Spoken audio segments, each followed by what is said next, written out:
guys আজি বনাইছো গাহৰি মানে গাইজ বৰ্তমানত গেলি বনোৱা নাই এতিয়া বনোৱা আৰম্ভ কৰিছো আমি হঠাতে প্লেন বোৰ কৰি দিও আমাৰ চকত আমি মমো খাই আছিলো হঠাতে প্লেন হল যে পিজ্জা খোৱা একদমে দেৰি নকৰাকে গাইজ ওলাই আহিলো আমি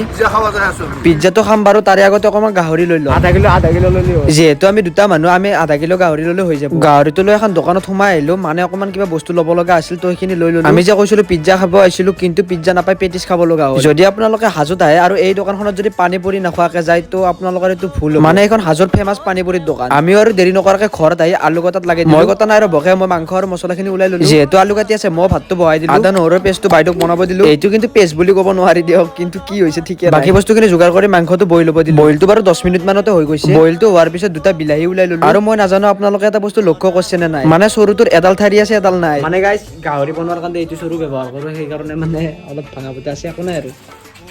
বাকী মই তেলটো মাৰি ললো তাৰে পিছত অকমান গাহৰিটো দি দিলো অকনমান ভাজি লোৱাৰ পিছত তাৰে পিছত মই বিলাহী কেইটা কাটি